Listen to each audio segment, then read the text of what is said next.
Hi, everybody. How's everybody doing tonight? I'm Sharon. I am the accidental art maker. And tonight I have the utmost pleasure of bringing you somebody I've been fangirling over for at least 2 years and I didn't even know it. I'm bringing you our favorite resident artist, Lexi Grenzer. She is joining us from Northern California. And she is the artist behind Whispering Willows, which is the recent Iron Orchid Designs transfer that's flying off my shelves. And I know all the other stockists say that they are just saying fly away too. So super excited to have her here. As you're watching, please feel free to ask Lexi questions in the comments. Let us know where you're watching from. Put your feedback in there. Please join our conversation. Let's welcome Lexi. Lexi, welcome. It's so wonderful to have you here on Accidental Art Maker. I cannot tell you, when you agreed to come on to my channel here, my Facebook page, my YouTube, I was so excited. And I was like, oh no, I have to do this. I'm thrilled that you asked me to come on, and it's fun to have the whole interview process. I don't get to do this often, so it's a good experience for me. Awesome. Well, so we have people coming on and they're saying hi from different places and letting us know where we're coming from. Tell us, I'm not even really sure to start with Whispering Willows or your background. So I think I'm going to go for your background first. So in reading your bio, you say that you're a self-made artist. Tell me about that journey. Like, how did you start? How did you know to stick with it? And how did you know, like, this is it? This is what I'm doing? Well, I think like most of us, you get kind of caught up in the big girl job, right? And you just sort of do that. I had some health issues come up shortly after I gave birth to my first son. And so I decided to resign from my big girl job. And shortly after I did that, I had the opportunity to teach at an art studio where I used to teach every now and then, kind of just to tinker with. I would do all of my shopping there, that sort of thing. And it literally just took off from there. The studio was called A Work of Heart. She was an absolutely adorable owner in Willow, California. I have always been in the arts. I went to the Art Academy in San Francisco fresh out of high school. Oh, wow. So it's always been something like true to my heart, but I did not stay in that field. In fact, I went into Western medicine and became a medical assistant. So that was a whole different, different ballpark. Why did you do that?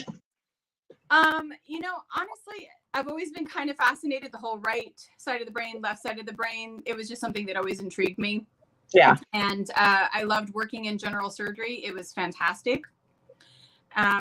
But, it's just one of those things where when art falls back into your lap again and you know that it's your jam, it's magic. And for me, that's exactly how it was. So I just kind of took off from there. I joined a couple of design teams, taught like crazy, but locally. And that's the kind of funny thing about me is not many people know who I am because I was teaching locally for so many years. So I've had most of my student base is retired women and women who would treat themselves to an evening class here and there, that sort of thing. So that's really my expertise.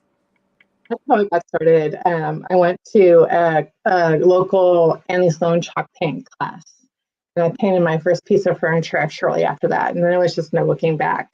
I still have my big girl job and my right brain, left brain division between my art and project management, which is also what I do.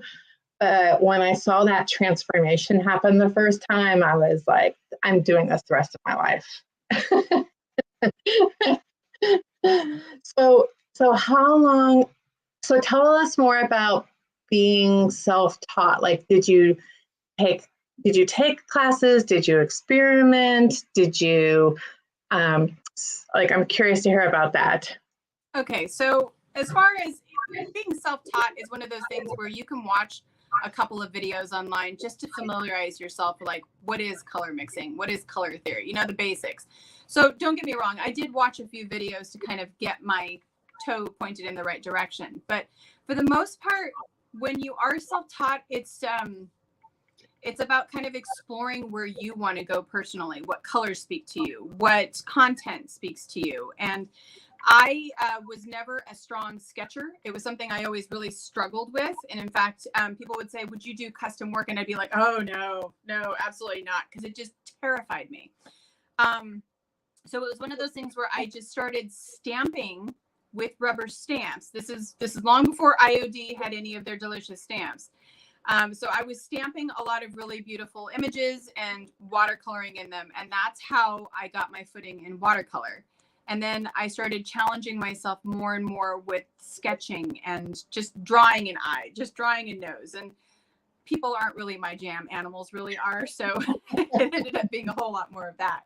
But you just have to push yourself. And I think that sometimes that pushing can be a little bit scary. But once you move past it and you realize just how much joy it brings you, it's well worth the ride. Is there any secret formula to successfully pushing yourself? I think the most important thing is that you're kind to yourself. So push gently. Nobody is perfect. I think as adults, we kind of just always expect to pick things up really quickly. And when you don't, you're kind of like, oh, well, I'm horrible at that. I'm never doing that again. And you have to go through, pardon my French, the fugly phase before you actually, find your pretty. It's yes. You always go through that really awkward phase where it's not attractive. And if you just keep pushing through it and keep layering, you're very often going to find something really unique and it's all your own. I love that. So now, modern day, like you're a professional artist, it's what you do for a living, right? What do you have like, how do you learn now as a professional versus when you were building up to this? How do I learn now? Yeah, do you learn differently? Like, do you take a college class? Are there people you like to watch? Are you just still doing the same thing, which is trying, experimenting, creating, not judging yourself too hard? Or you're just kind of building on that? I have a whole lot of squirrel, and I'm sure most of you guys in the art world have squirrel, and that's just literally that I get bored doing one thing. So I will literally learn something new often. Yes. And what I quickly find is that by learning something new and you go, oh, what if I mix this medium with this medium? And it just gives you something completely unique and new altogether. So that's something I've been doing for years. And my little guilty secret, there are a few things that I do treat myself to classes for, a few things. And it's typically in oil work, which I do not teach. That's just for me. Yes. But for the most part, I try not to take classes because what I want to do is try to make sure that what I put out into the universe is largely mine, if that makes sense. Oh, totally. But what I try to convince my students to do is take as many classes from as many people as possible, copy like crazy, and then eventually you're gonna find your own style. I kid you not. It'll just be very organic, but you have to go out and try it all before you can figure out what your jam is. Yeah. So you mentioned a lot of your students, because you teach now, you have online classes now and tutorials that you teach now. Do you find that the majority of your students are women? Oh yeah, absolutely. I had one or two guys here and there pop in. Sometimes a husband will pop in because he's kind of curious what his wife is doing on Thursday nights. And he likes what she's producing.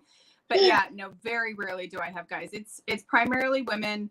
I would say the majority of my students are 40 and over. I have a lot of women who are retired, and this is just their treat to them. They're finally getting to do what they want to do. Yeah, that's where I'm at in life, and well, more than 40 plus, it's like more like 50 plus, and I started my business. I became an IOD stockist when I realized like women our age like need this outlet to express themselves. And so often if you were in art when you were younger, you had to put it down for practical reasons, money, job, family. Maybe you heard the message that you weren't good enough and you had imposter syndrome. And then so many women now are like picking things up. They're just like, I'm just going to do this one little thing, or I'm going to buy this transfer. I'm going to look at it for a month, and then I'm going to, go out and just try one little tiny thing. And they get the watercolor to the paper, and then it's like this, you just see them blossom. It's like this, a woman I know calls it the second spring of life, where you've just really rediscovered who you are, and you want to express it. And so many women turn to creative activities like watercolors, sewing, stamping, upcycling, furniture, knitting. I actually find it more exciting at this point in my life than I did when I was younger, and probably had a little bit more freedom to experiment when I was younger with art. Just because I don't care too much what people think about my art. I'm just going to do it. And sometimes I mess up, but I learn from it. That's how I got my name, Accidental Art Maker. I'll be like, I'll have an accident. And then I'm like, oh, how can I make this better? And like you, I love the learning aspect. And that's actually how I discovered you, was on your website. I think you had posted in the IOD Creative Tribe, and it's the, I have all the materials here, but I haven't had time to get to it yet. It's the cameo, I think it was like the cameo resin, leather. Yes. Yeah. It was just, I saw you, your video on that. I was like, I have to do that because that's going to be awesome. So I've got everything except time, because the squirrels keep running away with my time. For sure. So tell us about Whispering Willows. So when you have this transfer pad, how does that come to life? Where does it start? How do you know, like, this watercolor, this fox is not going to get more perfect than it is? Can you take us through the process, please? Oh, how do I know when they're right? When you look back at the piece of finished work and you go, oh snap, you are so stinking cute. Yes. It's just, I'm done. I'm stepping away from the paper and the brush, put it down. You're good. I think more than anything, it's having creative direction. And that's one of the really cool things about working with IOD is they say, hey, look, we want a Christmas theme. We're hoping for X, Y, and Z, but run wild. I think that for me is huge, not putting restrictions on me as an artist and saying, and I'll submit things to them. I'll say, how does this look? And they're like, yes. And in fact, the mushrooms were hysterical because Sally was like, more mushrooms. So I did like an entire page of nothing but mushrooms. But literally, I just, nose to the grindstone, I just start sketching. I try to sketch everything out as like right off the bat, so I'm not having to sketch and then paint, sketch and then paint. And I just start painting. And if for some reason one of them gets wonky and I'm not feeling it, I'll go ahead and just sketch it again and start over. And if it just does not work, I don't push myself and I say, okay, we're not doing that right now. Do you have a favorite character from this transfer pad? I kind of love them all. I always kind of feel like when I create them that there's this special little storybook thing that happens in my mind. I don't name them very often, but I do bond with them. I love the fox. Yes. And really any birds. For some reason, birds just make me so happy. Yes. So really any chance I get to paint them, I'm all over that. It's so funny. I love the fox too. And that was the first thing I started trying to imagine a project around. And I knew I wanted him like on a tray or her actually.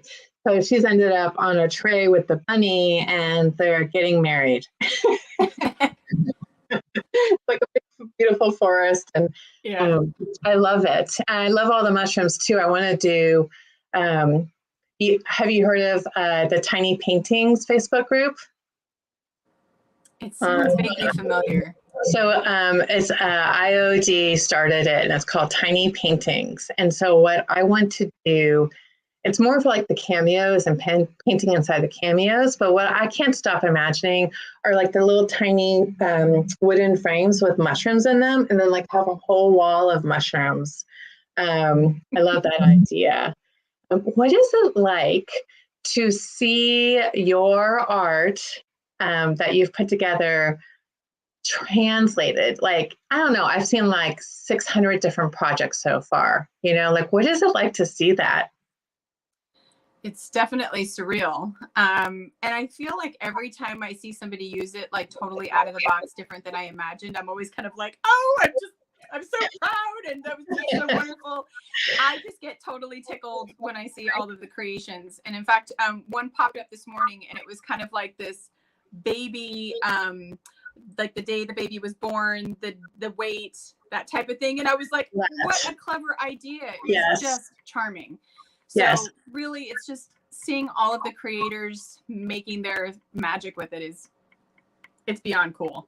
You're a huge channel for women artists. I hope you know that. I hope you know that when people heard that you were behind one of the transfers, that there was like this ripple in the art world of goosebumps and people like trying to imagine what it could be like and what they could do with it. I hope you know that. I don't think I ever really fully get that. As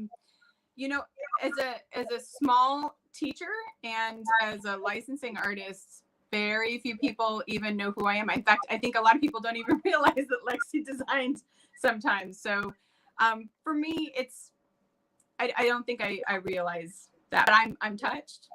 Definitely we should have a Whispering Willow Facebook page, and people just come in there and post all of their projects that they're making with your transfer. And if you saw that, and you saw I how— have to see this. I totally have to check that group out. No, I just made it up. Oh, okay. Sign me up. I will start that Facebook page tonight, and I'll just have people put their projects in there. I mean, like, that's how great it is. Like, I look at this book, and I've got a million different projects. I've got 4 going right now, and I've got like 5 in my mind that keep kind of beating each other up to get out of my head next and down on the paper. So I just want to make sure you know how amazing and inspiring you are to so many different people here. So so if people who are watching have questions for Lexi, please start asking them in the comments section, and I'll share them with Lexi. And Lexi, are you up for like technical questions too? Like if somebody has a question about like how would I watercolor a fox by myself? Like, is that something you'd be okay? Cool. So while we're waiting, hopefully for questions to come on in, let's talk about your something else that I found out today about you. That is another Lexi Grenzer. Let me pull it up here. Did you guys know that on Lexi's website, she sells her own stamps? I did not know this until today. But look at these adorable stamps. You say you love birds. I love the birds too. They make me happy. I'm surrounded by them right now, and it's like spring, and they're all like it's like being inside a bird cage here, and I love it. But look at these beautiful stamps. And what size are these? So these are 6x8. The entire sheet is 6x8. And if I had to tell you scale of that little glass dome and cloche, it's literally the size of my hand. Oh, wow. So it's pretty big. I don't think people understand just how big they are. For me, I don't know what it is. There's like this full-on obsession. In fact, I follow on Instagram Tuesday Cloche or something like that. Anything under a glass dome or cloche is always so glamorous and beautiful. So I've been dying to find a cloche stamp for years. And I thought, you know what? I'm just tired of waiting. I'm going to go ahead and crank one out myself. So the bird is not only inside of the clothes. You can totally take him out and stamp whatever you want. In fact, I created a TikTok promo video because the stamps just arrived this morning. And I did one of the Whispering Willow mushrooms inside of the glass dome. That's so you exactly can catch that 2-minute video on TikTok. All right.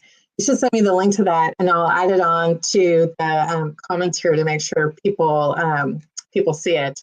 Here's a little sample. There's your picture right there. Oh, look, it is. I forgot I had your discount for people tonight. So here are the birds. Here are the crown. The raccoon, unfortunately, is not a stamp. Maybe we can take a lesson on how to paint raccoons with you. But Lexi is offering 5% off her classes. Let me get this banner out of the way here so that you guys can take note. But 5% off her classes are merch at her website. Code is Lexi, and it's good until June 6th. But just Google Lexi Grenzer and you'll find her. I've taken a few of her classes. I love them, and I get so inspired to take your ideas, Aunt Lexi, and then kind of jump off with my own. And I've created some really cool things with your classes. So thank you for that. We have some questions rolling in now. Let's see what people would like to know about your working style. Liz wants to know, do you work more in wet or dry watercolor or both? And do you have a favorite white marker for your watercolors?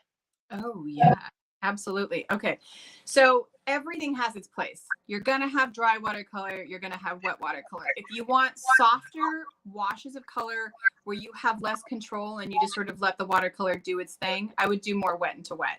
I do typically prefer to do more dry just because I have more control over what and how things happen, and I can manipulate the paint more that way. And then in terms of a white pen, it's a pricey one, but Molotov, which is actually, it looks like Molotov, but it's Molotov, has an insane acrylic paint marker that has a dual tip, and it's the most opaque white paint pen that I've ever found. It doesn't skip, it doesn't do anything wonky on your watercolor, and it's perfect. I'll have to find some of those. Yeah, it's really good. I would dig through my pen bag here, but it would make a ton of noise. So I'm curious to know, like, what your favorite tutorial has been that you put together that's online right now. I have literally taught hundreds of classes, so I don't know if I have a favorite. And that just like floats to the top. Golly, honestly, I think I'm really enjoying the current series. The mixed media acrylic animals is just an absolute hoot because you work with so many wild colors. And I'll give you an example. I used a little bit of Whispering Willow in this one, and it was my big purple bear. When do you see a purple bear? Never. Oh my gosh, I love that. He's so fun and so sweet. And of course, I had to put a crown on with a little of the ivy. Yes, I love that. Let me see. You know what else I love is the eyelashes. Yes. Let me get on here. There's a little Frenchie. Oh.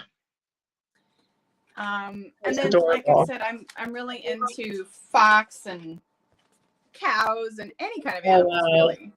Foxes are my favorite. I have foxes all over the house. Not that I've created, but that I've bought. Oh, we've got another question from Kim. What is the best ink to use on a stamp that you will use watercolor over? Oh, that's always, and I hate to say this, I feel so bad because it's my absolute favorite. Ranger Archival in jet black. Nice. I've used it for years. It's one of those, like, if it ain't broke, don't fix it. You heat set it, you're good to go. And I love it. It's fast drying, which is really nice too. That's awesome. Well, I use IOD ink. I know. I'm so sorry. That was totally fun. I'm teasing you. This is a nonpartisan interview. I really want people watching to like hear from you, like what is the best thing for them to use doing whatever it is that they want to know about. Liz wants to know, have you ever worked with a DIY making powders, and how would you seal them? Is it making powders or marking powders? I have not used the DIY powders. I know that Lynn has used them a number of times. At least I believe she has at L&J Goods. But I have not yet had the pleasure of working with those yet. But if somebody wants to send some my way, I'd be more than happy to test it out. What's your favorite IOD stamp to watercolor with? Ooh. I get the most action out of that peony set. Yes. Like seriously, I use that sucker on all sorts of stuff. So definitely that. The fonts. Yeah. Love the fonts because those, of course, you get lots of use. Yes. But and the barnwood planks. Yes. Yeah. I used the barnwood planks. I made a butterfly barn. I had this bureau last summer that just sat in my garage all summer. I was painting everything around it. Things came and went. And then I literally in the middle of the night, I woke up from a dream and I was like, I'm going to make a butterfly barn. And I used the wood planks and I got like this barn red Rust-Oleum paint and painted the sides barn red with the planks and then like a light gray for the bureaus and the top. And then I took the butterflies from entomology and put them all over. And so, and then I went to my first antique and art fair here in Camas where I live. It sold like that. Aww. It was magic. It really was. It was like one of those, it's like well, you were saying earlier, it's like something just clicked. And I was like, this has to come out of me. This piece has to be born. And it was just, it went so smoothly and I had so much fun making it for sure. Tim says, I love the wreath you did. Thank you. What other questions you guys have for Lexi? They can be technical. They can be about, I don't know, like Lexi, have you ever had, or do you still have imposter syndrome where you think, I'm not an artist. Why does anybody, want to look at my stuff? Kind of, thinking.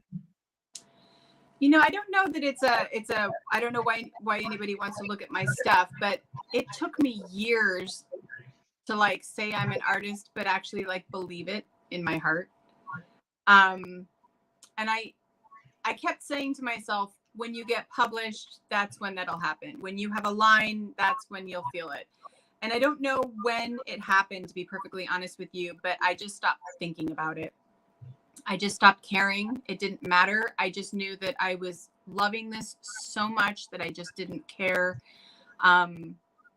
about any status or anything like that. And, I think the other huge compliment too is that my career is teaching art, that I'm actually able to make a living at teaching. And that's such a huge honor that people want to take classes with you and that they're inspired. And what you teach is something that speaks to their heart and soul. So I think in that alone, that just feeds my spirit and my confidence, knowing that people like taking classes with me and they enjoy what we do. Because, there is a huge healing component to art.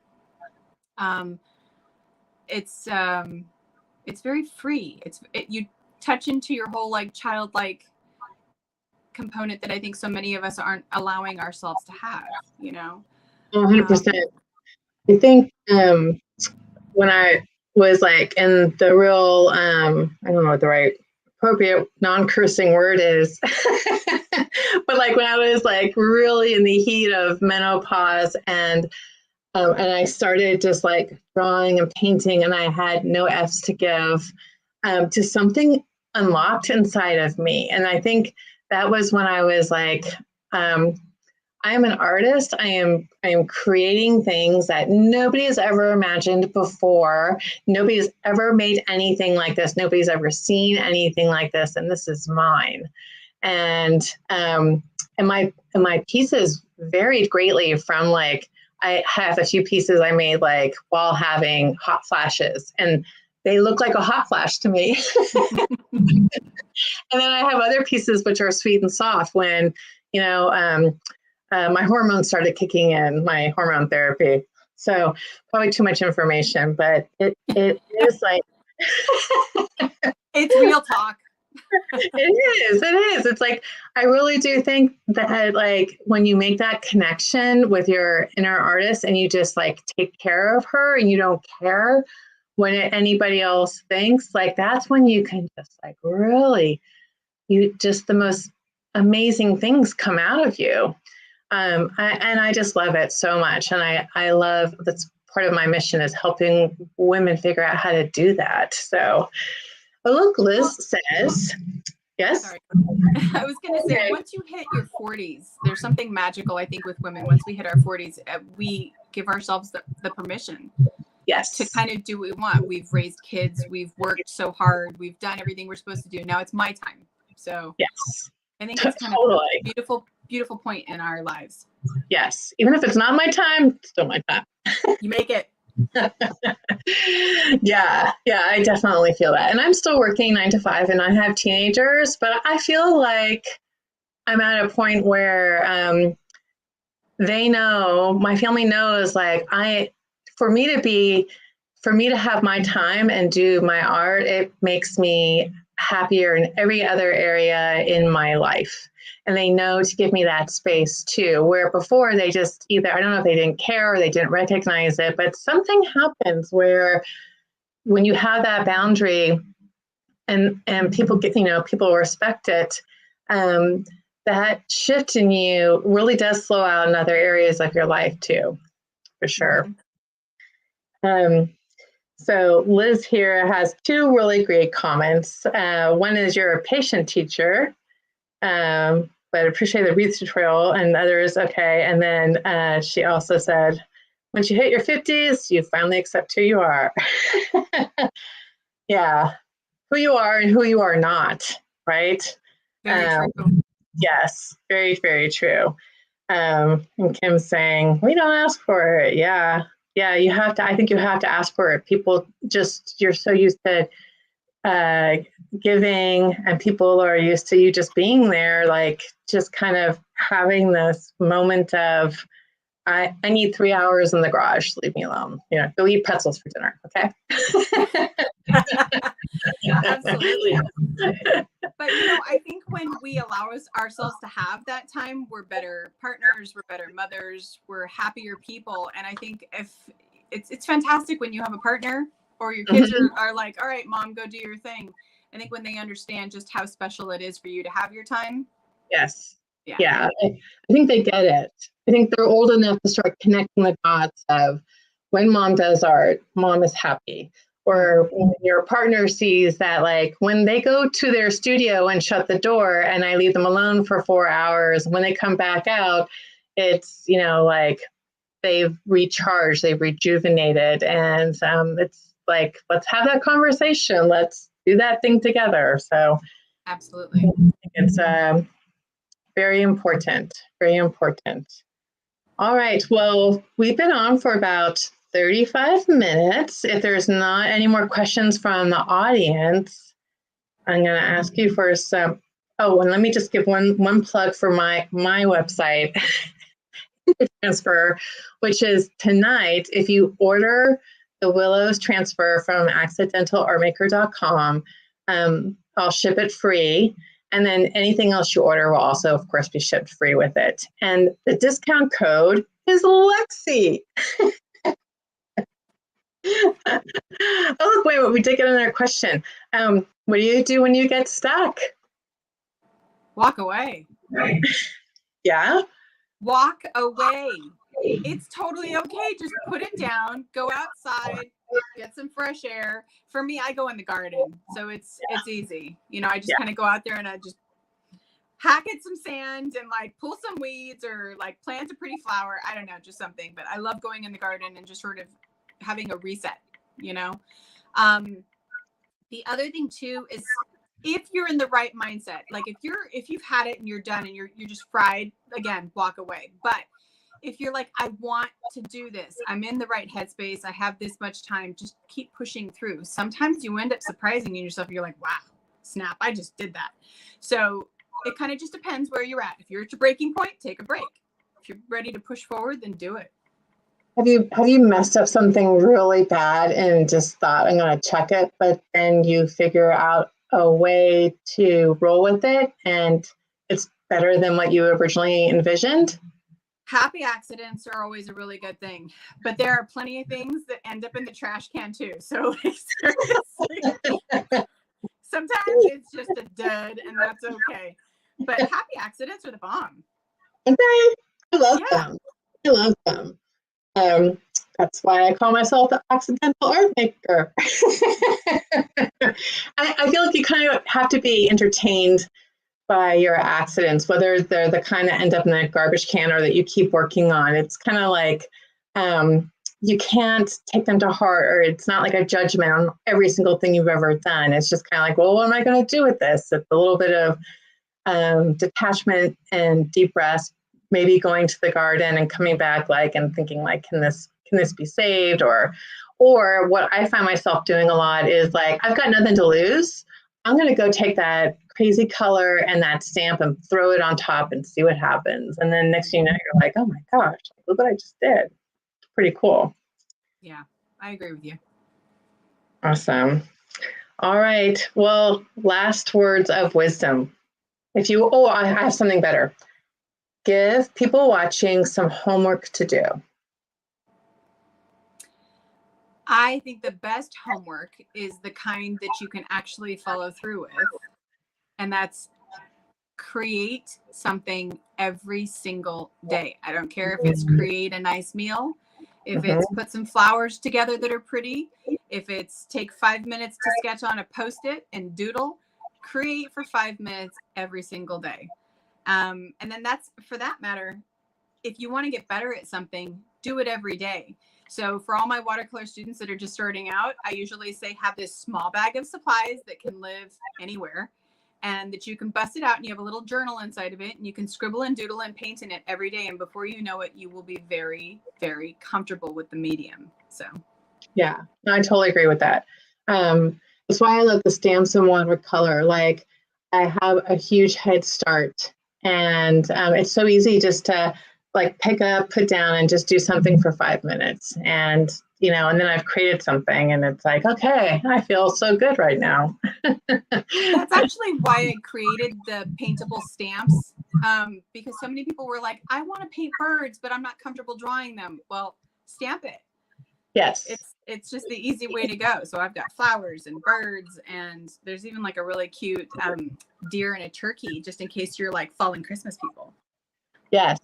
Definitely check out Lexi's site because there's the 2 new stamps. I think there's 4 other stamps that are on there, and one of them is definitely Christmas themed to me. And if you liked it was the woodland transfer a few years ago that you did, right?